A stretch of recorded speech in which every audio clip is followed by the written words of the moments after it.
नमस्कार. स्वागत आहे सर्वांचं आपल्या ध्यास शिक्षणाचा या आपल्या YouTube चॅनेलवरती.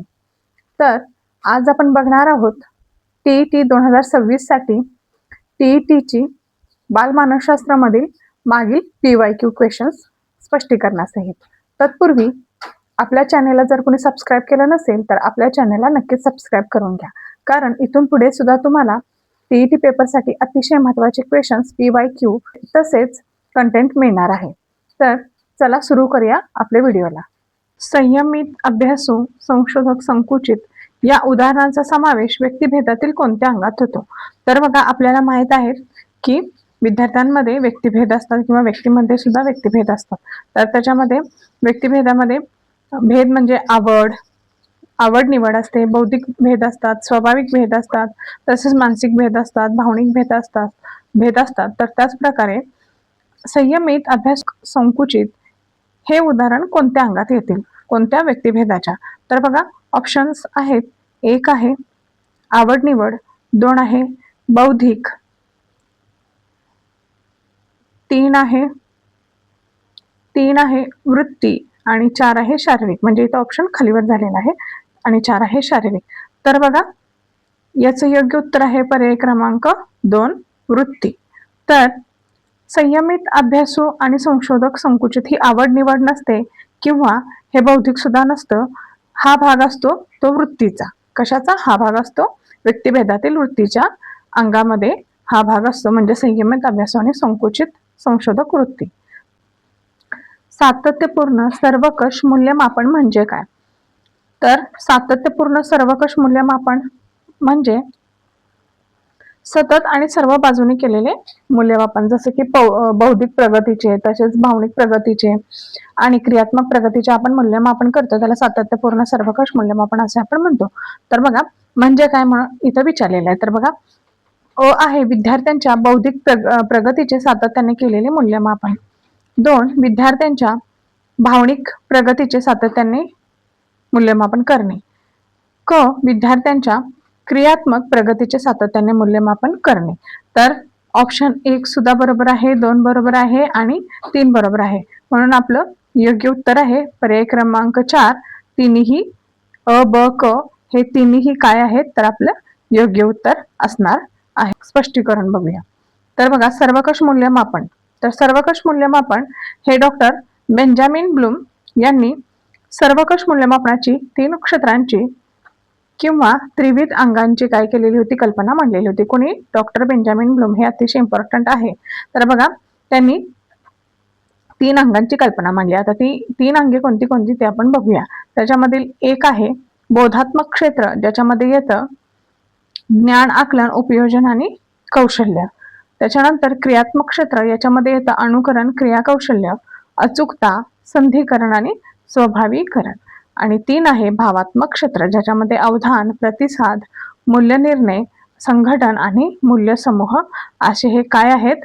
तर 3 घटक आहेत, ज्यांनी डॉक्टर बेंजामिन ब्लूम यांनी काय केलेले आहेत? 3 क्षेत्र मांडलेली आहे. 1959 साली गिलफोर्ड यांनी मांडलेल्या बुद्धिमत्तेविषयीच्या उपपत्तीमध्ये एकूण डॅश डॅश घटक मांडलेले आहेत.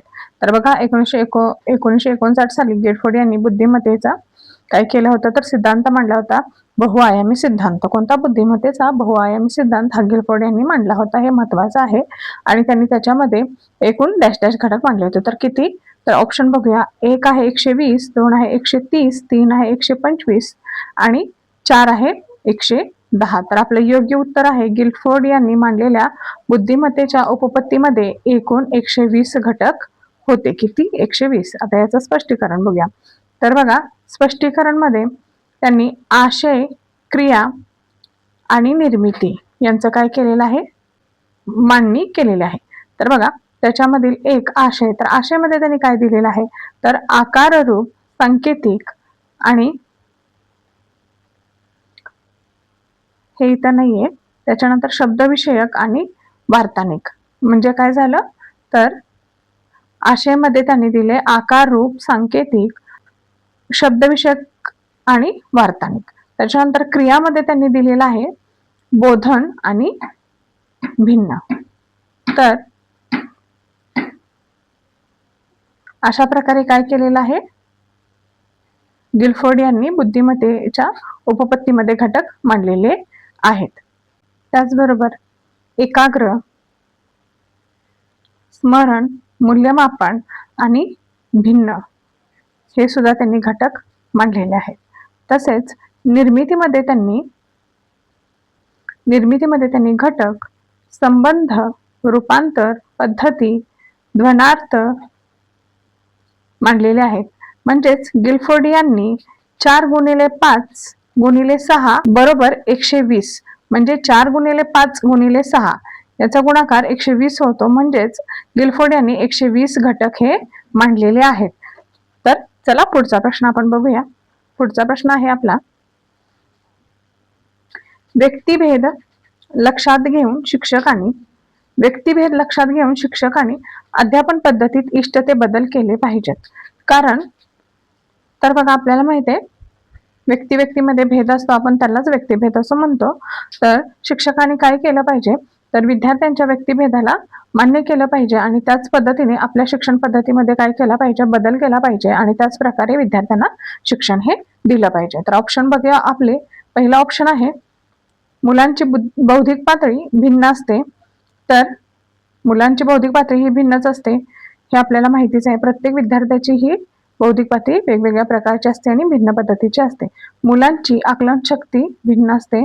प्रत्येक मुलाची ग्रास्पिंग पॉवर ही वेगळीच असते. आकलन करण्याची शक्ती, क्षमता ती सुद्धा वेगळीच असते. काहींची अधिक असते तर काहींची कमी प्रमाणात असते. तसेच प्रत्येक विद्यार्थ्याला कुवतीनुसार प्रगती करण्याचा अवसर मिळेल. म्हणजेच प्रत्येक विद्यार्थ्याला कुवतीनुसार प्रगती करण्याची काय करेल तर संधी मिळेल किंवा मिळाली पाहिजे. प्रत्येक विद्यार्थी आपापल्या कुवतीनुसार म्हणजे आपापल्या पद्धतीनुसार काय करत असतो, अवसर मिळवत असतो किंवा पुढे प्रगती करत असतो. तर बघा याचं आपलं योग्य उत्तर आहे पर्याय क्रमांक 4 वरील सर्व हे याचं योग्य उत्तर आहे. तर याचं स्पष्टीकरण आपण बघूया. तर बघा आत्ताच मी सांगितलं की विद्यार्थ्यांमध्ये शारीरिक, बौद्धिक आणि व्यक्तिमत्व तसेच अभिरुची, सृजनशीलता इत्यादी भेद असतात. प्रत्येक विद्यार्थी हा वेगळा असतो, प्रत्येक व्यक्तिमत्व वेगळं असतं, प्रत्येकाची आवड निवड, प्रत्येकाला एखाद्या गोष्टीविषयी असणाऱ्या आवडीचा कल हा वेगवेगळा असतो. त्यामुळं काय असतं तर व्यक्तींमध्ये अनेक कारणांनी भेद निर्माण झालेले असतात. त्याबरोबरच या शिक्षकांनी या भेदांना काय केलं पाहिजे, समजून घेतलं पाहिजे किंवा जाणून घेतलं पाहिजे आणि त्या प्रकारे विद्यार्थ्यांची आवड, अभिरुची, सृजनशीलता बघून काय केलं पाहिजे तर त्यांना शिक्षण देणं गरजेचं आहे किंवा त्या प्रकारे त्यांना शिक्षण दिलं पाहिजे. तर पुढचा प्रश्न आहे आपला, जॉनला लॅटिन भाषा शिकवण्या अगोदर शिक्षकाला जॉन बद्दल माहिती व ज्ञान असले पाहिजे. या विधानावरून खालीलपैकी कोणत्या शिक्षणाचा बोध होतो. तर बघा जॉनला भाषाविषयी शिकवण्या अगोदर काय सांगितलंय, शिक्षकाला त्याच्याविषयी माहिती पाहिजे. कोणाविषयी, जॉन विषयी.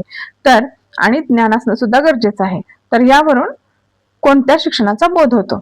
तर बघा ऑप्शन 1 आहे शिक्षक केंद्रित शिक्षण. तर शिक्षक केंद्रित शिक्षण पाहिजे का, तर अजिबात नाही. 2 भाषा केंद्रित शिक्षण. तर भाषा केंद्रित सुद्धा शिक्षण पाहिजे का, तर नाही. विद्यार्थी केंद्रित आणि ज्ञान केंद्रित.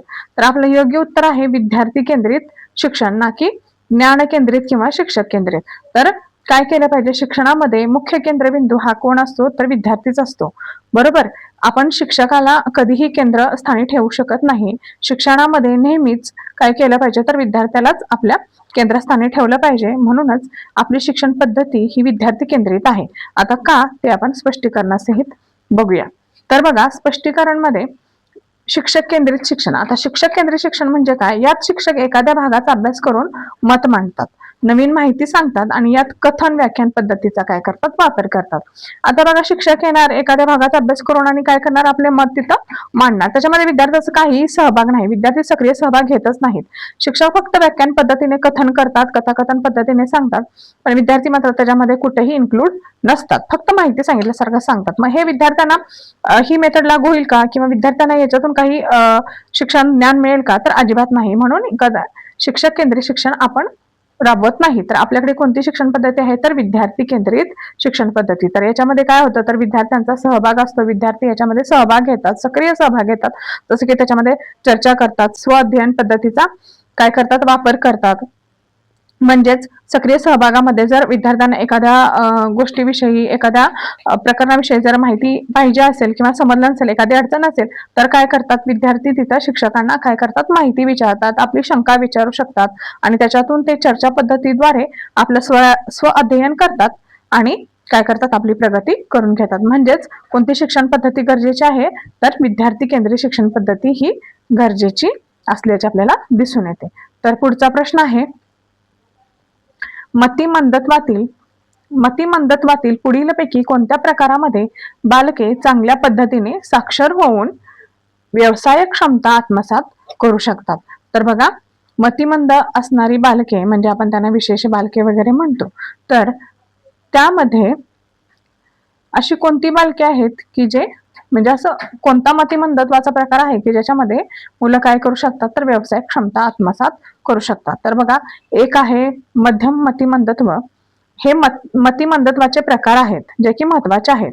त्याच्यामधला 2 आहे सौम्य मतिमंदत्व, 3 आहे कडक मतिमंदत्व आणि 4 आहे गंभीर मतिमंदत्व. तर मध्यम असेल तो काय आत्मसात करू शकत नाही, कडक असेल तर अजिबातच नाही कडक, आणि गंभीर असेल तर अतिशय पूर्णपणे तो मतिमंद असू शकतो.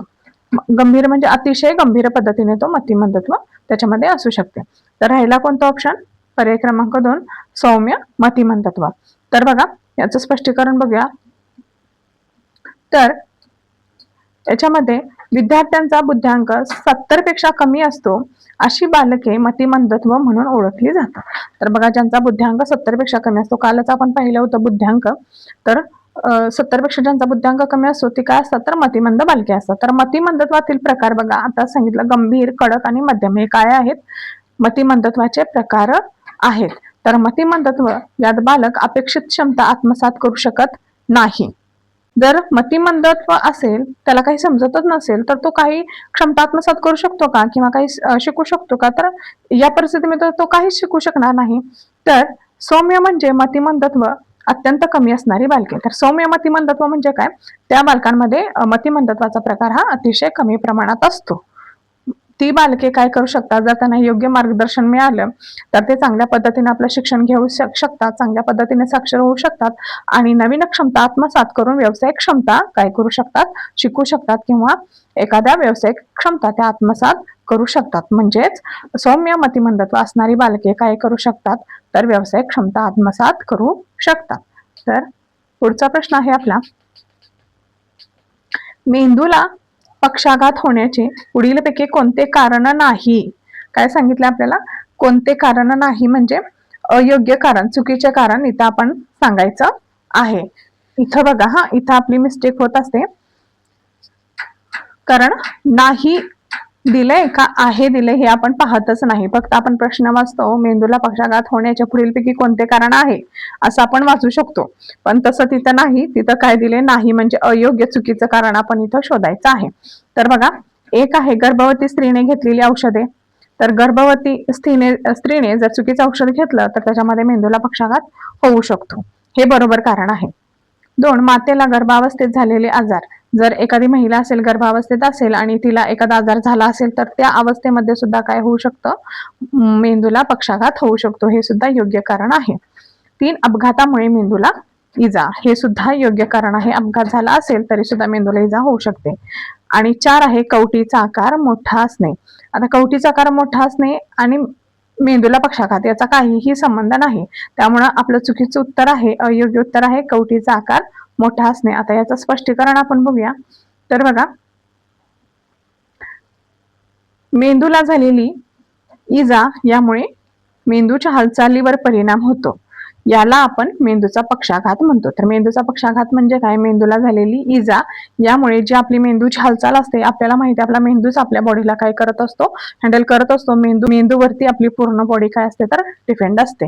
म्हणून मेंदूच्या हालचालीवर जर परिणाम झाला तर काय होतं, पक्षाघात होतो. म्हणजे आपल्या पूर्ण बॉडीवरती सुद्धा त्याचा परिणाम आपल्याला दिसून येतो. तर बघा, याची कारणे काय आहेत, मेंदूच्या पक्षाघाताची कारणे काय आहेत, तर ते बघा, एक म्हणजे कवटीचा आकार लहान असणे. आता मगाशी काय होतं, मोठा असते. मोठा असल्यामुळे काहीही होत नाही. कवटीचा आकार जर लहान असेल तर काय होतं, मेंदूचा पक्षाघात होतो. 2, गर्भावस्थेत स्त्रीने घेतलेली औषधे. आपण आताच सांगितलं. जवळच्या नात्यातील लग्न. जर समजा एखादी स्त्री आहे आणि तिला जवळच्या नात्यात दिलं, म्हणजे घरातलंच नातं, जर रक्तगट एक झाला तर त्याच्यामध्ये सुद्धा काय होऊ शकतं, मतिमंदत्व, मुलं जन्माला येऊ शकतात, मेंदूचा पक्षाघात होऊ शकतो. म्हणजेच मेंदू निकामी असणारी मुलं काय होऊ शकतात, तर जन्माला येऊ शकतात. 4, मूल जन्माला आल्यावर रडत नाही, हे सुद्धा आहे. 5, अपघातात मेंदूवर इजा, अपघात झाल्यानंतर मेंदूवरती इजा झाली तर हे सुद्धा एक कारण होऊ शकतं. त्याच्यानंतर अशक्त माता असेल तर मेंदूचा पक्षाघात होऊ शकतो आणि मुलांचे वजन कमी असेल तर सुद्धा काय होऊ शकतो, तर पक्षाघात होऊ शकतो. तर ही सर्व आहेत पक्षाघात होण्याची कारणे. तर पुढचा बघा, पुढचा आहे दृष्टीदोषावर मात करण्यासाठी कोणती गोष्ट करू नये, आपण टाळायचे आहे. तर एक आहे पोषक आहार घ्यावा, हे योग्य आहे. पोषक आहार आपल्याला घेतलाच पाहिजे. 2, डोळ्यावर प्रखर सूर्यप्रकाश टाळावा.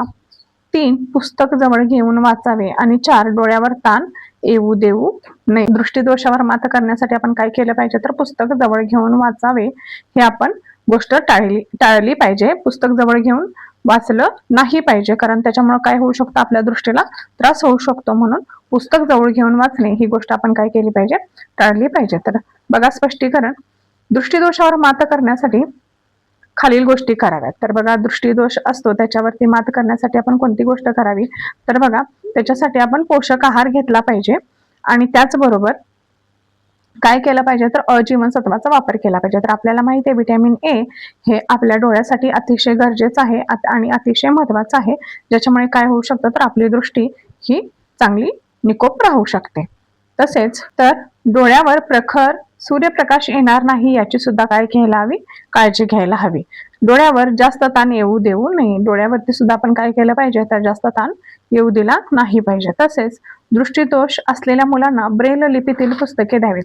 तर आपल्याला माहिती आहे ब्रेल लिपी ही कोणासाठी असते, तर ज्यांना दृष्टीदोष असतो अशा विद्यार्थ्यांना ही ब्रेल लिपी असते, जे की ते बोटांच्या साह्याने ती लिपी फील करू शकतात किंवा ती लिपी समजून घेऊ शकतात. त्यामुळे त्या दृष्टीदोष असणाऱ्या मुलांना काय केलं पाहिजे, तर ब्रेल लिपीमधील पुस्तके दिली पाहिजेत. तसेच वर्गात फलकलेखन करताना फलकावरील मजकूर वाचून दाखवावा. कुणाला, दृष्टीदोष असणाऱ्या विद्यार्थ्यांना काय केलं पाहिजे, तर फलकावरील मजकूर वाचून दाखवला पाहिजे. तर अशा प्रकारे काय केलं पाहिजे, दृष्टीदोषापासून मात करण्यासाठी, दृष्टीदोषावरती मात करण्यासाठी या गोष्टींची आपण काय केली पाहिजे, तर काळजी घेतली पाहिजे. तर पुढचा प्रश्न बघा, पुढचा प्रश्न आहे खालीलपैकी कोणत्या विद्यार्थ्यांमध्ये प्रज्ञावान मुलांचे लक्षण दिसून येते. तर बघा, प्रज्ञावान मुलं म्हणजे अतिशय हुशार असणारी मुलं. तर कोणतं लक्षण त्यांचं आहे हे आपण सांगायचं आहे. तर अ ची समायोजन क्षमता कमी आहे, हे असू शकेल का, तर अजिबात नाही.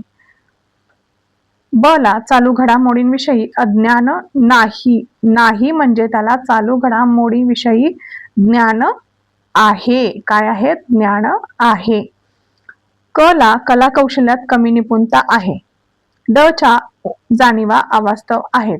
म्हणजे याचं योग्य उत्तर आहे पर्याय क्रमांक 2, की ब ला चालू घडामोडींविषयी काय आहे, अज्ञान नाही. बघा इथं कसं ऑप्शन दिलेलं आहे, अज्ञान नाही म्हणजे त्याला ज्ञान आहे. म्हणून आपलं योग्य उत्तर आहे पर्याय क्रमांक 2. म्हणजे प्रज्ञावान मुलांचं लक्षण काय आहे, तर चालू घडामोडीविषयी त्याला अज्ञान नाही म्हणजे त्याला विषयी काय आहे, ज्ञान आहे. तर बघा याचं स्पष्टीकरण काय आहे, तर प्रज्ञावान मुलांची लक्षणे काय असतात, तर नवनिर्मिती करण्याकडे त्यांचा कल असतो. त्या मुलांचा काय असतो, तर नवनिर्मित गोष्टी करण्याकडे त्यांचा कल असतो. सर्जनशीलता त्यांच्या अंगामध्ये असते, नवनवीन गोष्टी ते करतच असतात. तसेच सर्व गोष्टीमध्ये ते पुढे पुढे असतात, जसं की खेळ असेल, कला असेल किंवा अभ्यासवृत्ती असेल, ही त्यांच्यामध्ये आधीपासूनच असते, कारण ते अतिशय हुशार मुलं असतात आणि ती सर्वसामान्यपेक्षा काय असतात, तर अतिशय हुशार मुलं असतात आणि त्यामुळेच त्यांचा बुद्ध्यांक काय असतो, तर त्यांचा बुद्ध्यांक जास्त असतो. कोणाचा, प्रज्ञावान असणाऱ्या मुलांचा.